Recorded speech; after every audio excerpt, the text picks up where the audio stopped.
USA Radio News with Tim Berg. President Trump on Monday at the White House telling reporters that he's losing patience with Iran.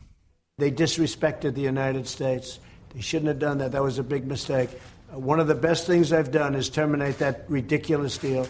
If they want to make a deal, frankly, it's getting harder for me to want to make a deal with Iran. The president was referring to the 2015 nuclear agreement. Puerto Rico's governor says he will not seek re-election next year after a week of protests. Richard Rosselló says he hears what the protesters are saying. I will continue to make my decisions and work with the people of Puerto Rico. I've left every ounce of heart, everything that I've done so that we can recover properly. That audio courtesy of Fox News, and the White House and congressional leaders have announced they've reached a deal on raising the nation's debt ceiling. And you're listening to USA Radio News. Equifax will have to pay $700 million to settle the largest data breach ever. Back in 2017, Equifax leaked the private information of almost 150 million people. At a press conference on Monday, chair of the settlement committee, attorney Norman Siegel, says the money will help people out. There are some things in life that cannot be solved with money. This is not one of them. Another former White House staffer has landed a job with Fox News.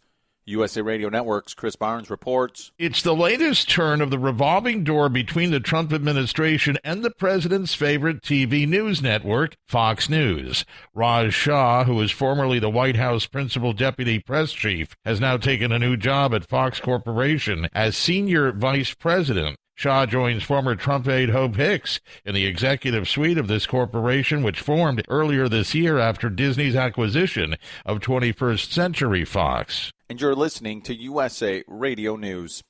Going a little bit more in depth on one of our top stories, as President Trump welcomes the Prime Minister of Pakistan to the White House, the president took some questions from reporters and was asked just how much of Special Counsel Robert Mueller's testimony he'll be watching on Wednesday. No, I'm not going to be watching, probably, maybe I'll see a little bit of it. I'm not going to be watching Mueller because you can't take all those bites out of the apple. We had no collusion, no obstruction.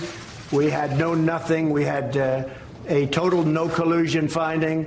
The Democrats were devastated by it. They went crazy. They've gone off the deep end. They're not doing anything. They're not doing health care. They're not doing infrastructure. They're not lowering drug prices. I'm lowering drug prices. First time in 53 years that drug prices went down last year. 53 years. And I'm doing that without the help of Congress, which makes it much tougher to do, because if they worked with us, I could get drug prices down in half. But the Democrats don't seem to care about drug prices. All they care about is a phony investigation where the report was written. It said no collusion. The report was written, and the Attorney General, based on the report, was easily able to find there was no obstruction. And finally, earthquakes in Southern California keep occurring. A 4.2 quake hit the 29 Palms area this morning, which is about 180 miles from where the majority of the earthquakes have been happening up near Ridgecrest, California. For USA Radio News, I'm Tim Berg.